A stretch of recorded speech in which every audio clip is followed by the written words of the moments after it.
For those of you who are new here, I work at a radio station called Rock 105.3. Every year, I make a list of what I predict will be the best geek movies of that year. And every year, 1 year afterwards, we review how I did in my rankings.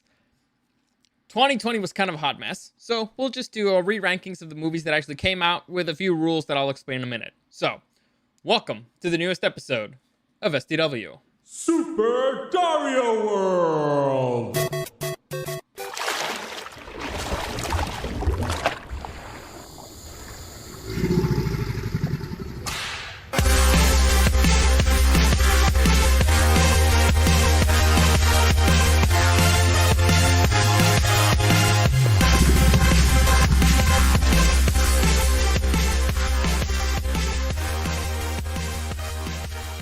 Alright, and so,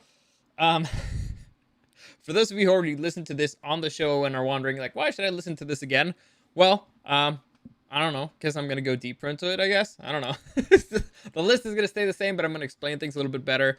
And I promise I will try not to say things on purpose just to infuriate people. Because sometimes I just do that on the show. I just say stuff that I know is going to upset somebody because it's funny for me. Anyway, so before I get into it, let me just give you a quick reminder that any comments, questions, or suggestions, you can find me at Dario the Show on Instagram and at Super Dario World. Also streaming on YouTube and on Twitch at Super Dario World. If you want to see the video later, you can find it on YouTube at Super Dario World. So let's get the rules clear before we begin this. Usually I try to keep this into the best geek movies, which means like superhero stuff, science fiction, stuff like that. And because honestly, like when we do this segment on the air, they're like, you only have a few minutes, so you can only do 10. I always cheat and find a way to squeeze in a few extras, but I usually I have to keep it short, so I have to do a lot of cuts. So I try to cut away from all like the pure action movies, even though I think they're going to be great, or like the great dramatic films that I think are going to be really good, or like mob movies. And so one of the things that I decided to cut out is like movies that went straight to streaming.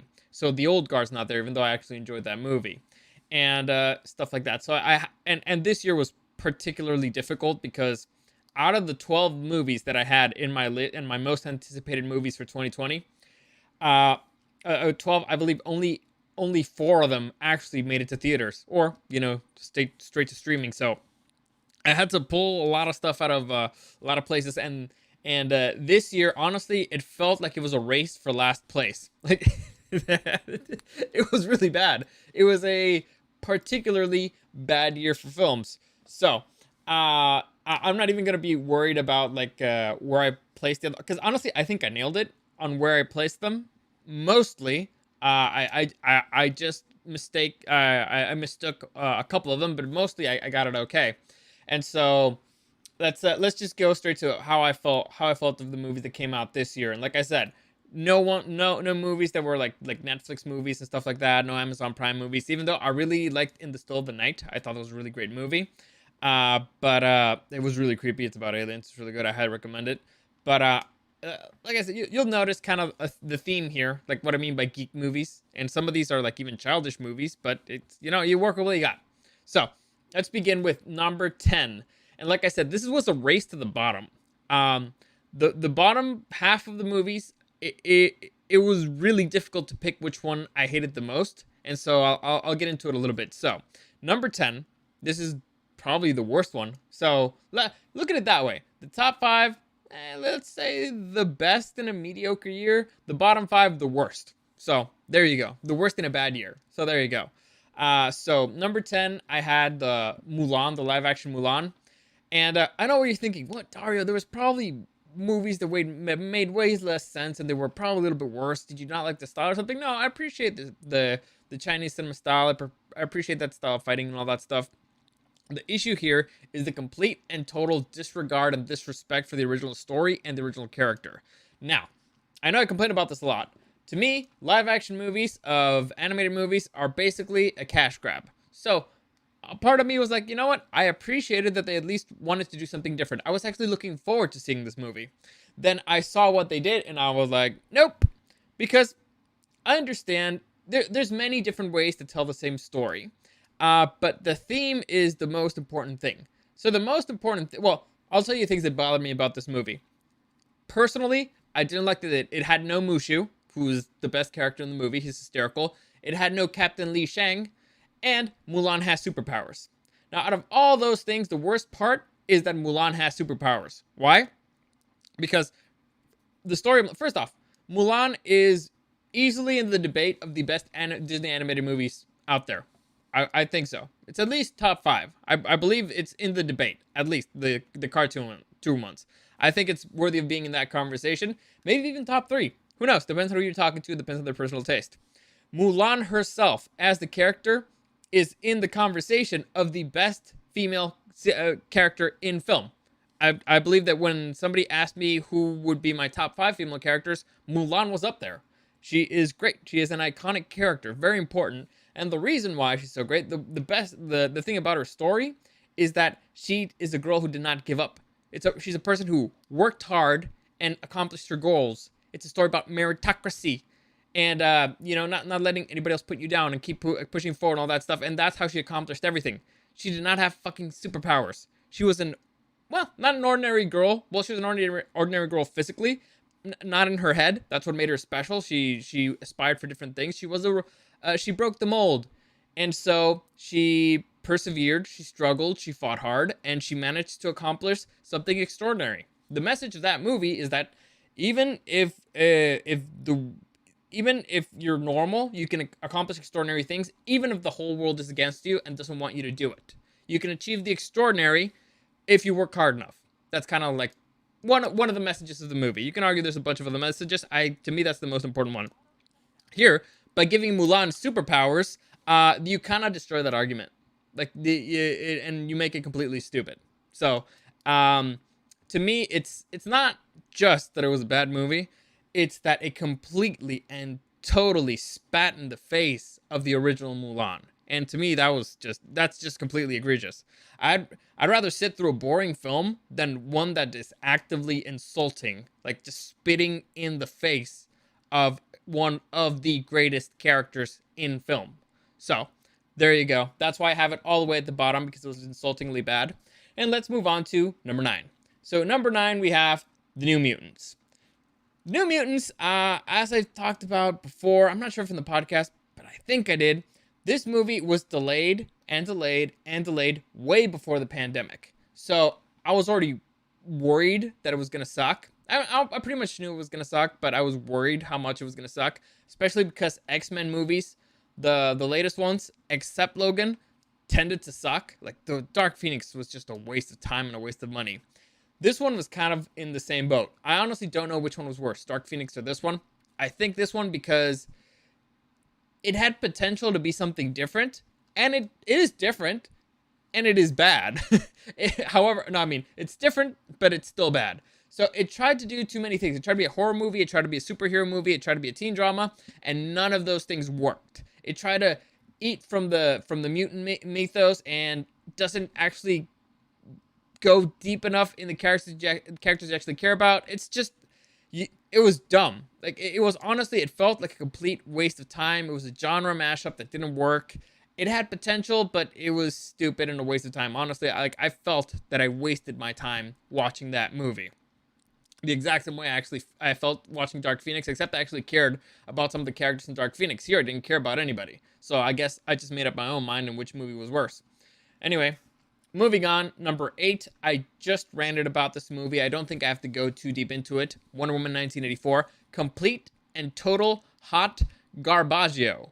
The movie makes no sense. Like I said, but I'll give it the pros. It has great performances. It has a fun premise, even though they completely stole the plot from the Fairly Odd Parents movie.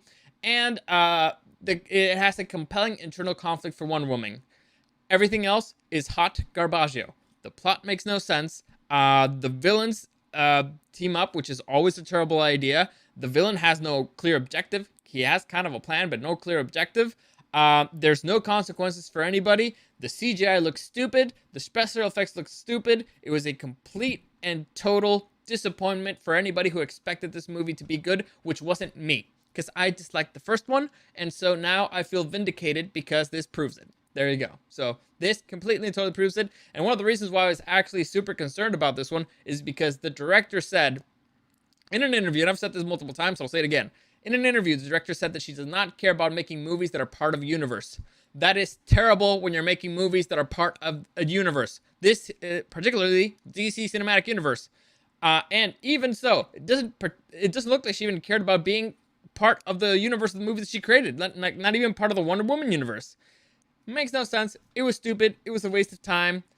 Hot, hot, hot garbaggio. Next, number 7, we have Birds of Prey. Now, I did a complete and total breakdown of this movie. You can find this video on YouTube. I thought it was going to be, I called it, I believe it's Birds of Prey, a summary. I believe that's what it's called. It ended up being over an hour long, maybe even more. It ended up being probably as long as the movie because I basically I took a screenshot of every single time I saw something that didn't make sense in the movie, or that I thought that I needed to explain something that doesn't make sense or that is stupid, and I ended up taking so many of them and had to go through so many things and break everything down and how it was so fucking stupid, and it ended up being almost as long as the movie. So my summary ended up being almost as long as the movie, but honestly, I think it was a great piece of reviewing. So if you want to check that out, that summary explains every single thing that's wrong with this movie. Let's just say it's got 2 great performances, which is Margot Robbie and Ewan McGregor. Everybody else kind of sucks. I particularly hated how they destroyed the character of Huntress. Huntress, who is my favorite DC female character, at least in the Batverse. I've been reading through some Wonder Woman comics, and so she's kind of grown on me a little bit, but still I think Huntress beats her out just by a little bit, just because, you know, by not having superpowers, you can be put in more interesting situations. That's the advantage that Huntress has. But anyway, doesn't really matter. The movie doesn't make sense. They ruined the characters from the Batman universe, and it doesn't make any sense with the rest of the DC Cinematic Universe. So the only thing I can give this movie is that it's not as bad as Suicide Squad, the original one. So that's the only thing it has. It's not as bad, but it's still pretty terrible. So there you go. Moving on to number 6, Monster Hunter. And I know what you're thinking, Dario, seriously, Monster Hunter? Really? Seriously? Seriously, that movie was garbage. Yes, I agree. But here's the thing. I did not go into a Paul W.S. Anderson and Mila Jovovich movie expecting to see Citizen Kane. I expected to see the exact same thing I saw when I saw Resident Evil. A watchable piece of crap. And that's exactly what we got. Now, is it a wasted opportunity? Definitely. Definitely. They could have set up a major franchise here, and now who knows what the hell's going to happen here. But basically, if you enjoy watching Mila Jovovich on screen, you're going to be okay with this movie. Because Paul W.S. Anderson knows how to make bad movies. And so, it's watchable. Like I said, it's a watchable piece of crap. You know you're watching crap. You go in there knowing that you're going to watch crap, and you're like, oh my god, that was a piece of crap, but alright. You don't feel like you wasted your time, like with the New Mutants. Because the New Mutants try to be something cool. Something that it wasn't. This one kind of knows what it is. They know what they're making, and so it's like, you know what, fuck it. Like, they completely destroyed a whole bunch of stuff from the Monster Hunter world. They just kind of, it makes no fucking sense. If you're really into the games, it makes no fucking sense. But I can't describe it any better than a watchable piece of crap. So, at least that's the advantage that one has. That it doesn't try to be something that it's not. And so, that's what's number 6. Let's move on to number 5. So, number 5, we have Bill and Ted Face the Music, and how I described it is totally not bogus, all right? It's not great, but it's not bogus, okay? It's not excellent, but it's not bogus. It's okay. It's absurd, but it has its sweet moments, which is exactly what the original Bill and Ted had. It feels a little bit forced at times, but it's okay. Like I said, it's one of those adventures where you're like, maybe you should have retired already, but it's fine. It's acceptable. I like the actress who played the daughter. The daughters, they were fine. Particularly the daughter who plays Ted's daughter. She was really good. So they kind of fit into the world. They do not feel that forced. So the cast still has chemistry, and that's a very important part. So even though the story's not totally great and the story feels a little bit forced, the chemistry between the cast is still pretty good. So that's why it's okay, and that's why it's not bogus. So there you go. If you care about Bill and Ted, that's where I put it number 5. Number 4, this was a controversial pick. I had Bloodshot. So a lot of people hated Bloodshot. I think they went in there watching something, expecting something dumb, uh, something that they were not gonna get. I went in there expecting to see Vin Diesel play Vin Diesel, just kick ass, and that's exactly what happens. It's closer to Riddick, Vin Diesel, and honestly, I enjoy it. It's a decent origin movie. It's a little bit confusing. It takes a lot from a lot of other movies, but in a way, it works. Like it takes stuff from The Matrix, from RoboCop, from Total Recall, and it it meshes it up in a way that's not really original, but it's okay. It's fun. The effects are really good. The director, I believe, he was a special effects guy before he started directing, so it's good. Honestly, it's okay. Like if you want to watch a movie where you're just gonna shut off your brain, like let's enjoy like a dumb action movie with Vin Diesel being the kick-ass Vin Diesel, this is it. So I enjoyed it. I thought it was fine. I went there with no expectations other than that. So if you watch it with those expectations, you'll enjoy it. Honestly, like I thought it was fine. I thought it was okay. Other people disagreed, but whatever. That's their problem. Moving on to number 3, we have the unexpectedly pretty good Sonic the Hedgehog. Now, with Monster Hunter being the perfect example of why adapting a video game movie is really hard and why it usually sucks, Sonic the Hedgehog is the opposite of that. It actually shows that you can make a decent adaptation of a video game if you actually respect the characters, if you actually respect the story, and it's a good origin movie because you're not trying to force a whole bunch of stuff on the audience. You're not trying to just or just throw a whole bunch of like I don't know like Easter eggs there out there for the fans. You're kind of more of hinting of stuff that could come in the future. So if you don't know anything about Sonic, like because this movie was obviously intended for kids who maybe didn't know anything about Sonic, they got a little bit of a taste of what they could see in the future. It's hints. It's pretty good, honestly. Like I said, as an origin movie, it's pretty good. It's cartoony and ridiculous. Like characters are pretty much black and white. Either you're ridiculously good or viciously evil in a cartoony way. Jim Carrey is at his ridiculous best. Honestly, this is the best casting probably all year. This is the best performance he's had in a really long time. He plays a really unhinged Dr. Robotnik. It was great. So I really enjoyed it. It's in the conversation of the best video game movies of all time. And so it's highly enjoyable. It's a highly enjoyable adventure. I highly recommend it. Next, number 2 of what I thought were the best movies of 2020, we have Tenet. It's a Christopher Nolan movie, and the way I described it is James Bond with time travel. That's I think that's the easiest and fairest way to describe this movie is James Bond with time travel. Now, I have issues with the movie. The movie's a little bit confusing, and the time travel stuff does make your head hurts if you think about it too much. Fortunately, there's one line explain something, and the guy actually is trying to understand what she says. So you, the protagonist, and you're like, what the fuck does this mean? And they tell him, don't think about it, just accept it. And you're like, all right, fine. I'll buy it. Sure. I won't understand what's happening, but I'll buy it and it'll make some sense. All right. So that's good. The action is great because you get to see somebody fighting in forward in time versus somebody who's fighting backwards in time, which is honestly pretty impressive choreography. Christopher Nolan makes pretty great movies overall. He's a really good director. The only issue I had with this movie is that the main character, well, the actor, he does John David Washington. He's really good at the action scenes, but every other scene gets stolen from him by somebody else. Like the rest of the cast is really good. Kenneth Branagh, pretty good. Robert Pattinson, Elizabeth Debicki, Aaron Taylor Johnson. They steal the scene from him every single time.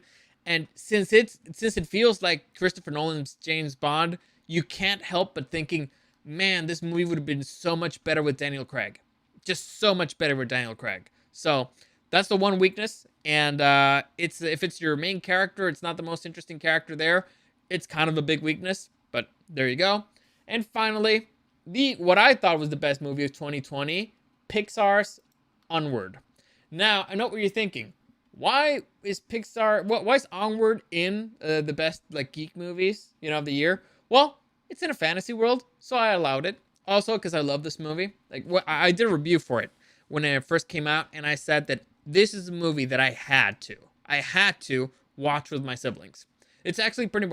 This is the best argument of why this movie is the best argument of why I should have siblings, because all of it is the whole movie is a love letter from the director to his older brother. It's a very beautiful film, and once you actually know kind of that backstory, makes it even heavier. Like I saw an interview with Chris Pratt, because the main characters are voiced by Chris Pratt and Tom Holland. I saw an interview with Chris Pratt where he talks about how the director's older brother did not know that this movie was like kind of like a love letter to him, and his reaction when he saw the movie. And the story. So there's one thing that happens in the movie that the director actually did with his dad that he never met, that he'd only heard his voice through a recording. So it's like I said, it has a lot of heart. And I mean, the movie is pretty much all heart, and it really got to me. It's like, oh my god, so beautiful, so majestic. And so I had to give it to it. Honestly, it's the movie that I enjoyed the most, because it made me feel I have to watch this movie with my siblings. I have to share this with them. It's very rare for I usually I recommend a movie. It's like, you should watch it. It's pretty good. Like it's highly recommended. But for me to actually be like, no, I have to grab this particular person and make them watch it with me, because I want them to experience what I experienced, doesn't happen that much. And so this one actually did trigger that. Movies that have heart are probably even better. Well, a movie needs to have heart in order to be great. So I'll probably get into it in maybe some other segment of what's the difference between a movie with heart and no heart. But yeah, this one it's pretty much all heart, and it's great. I cannot recommend it enough, especially if you have older siblings or younger siblings. Watch it with them. Honestly, it's really good. I've seen it a few times. It holds up every single time. It still hits you. It's a very beautiful, very fun adventure. And like I said, it's the best argument as to why it's important to have siblings. So there you go. So that's it. I believe that is it for today. So tomorrow I will probably do hoping that everything's okay, knocking on wood and nothing changes, because this week's already been tricky for me. But if everything goes okay, I will review I will reveal my list of what I believe will be the most anticipated movies of 2021. I already talked about it on the show on the air, so if you listen to the podcast there, it won't be a surprise. But the list was actually pretty long. It's like 20-something movies. I'll let you know when other movies are coming out at least. But yeah, tomorrow, hopefully, I'll reveal that. I'll let you know what I think are the most anticipated movies of 2021, what days they come out and everything. So look forward to that. And I believe that's it for today. Yeah, so as always, any comments, questions, or suggestions, you can find me at Dario the Show on Instagram, and at Super Dario World. Streaming on YouTube and on Twitch at Super Dario World. This video will be up there on YouTube at Super Dario World, probably in a few hours or tomorrow morning. So you can check it out there. As always, thank you for listening, and I'll see you again next time.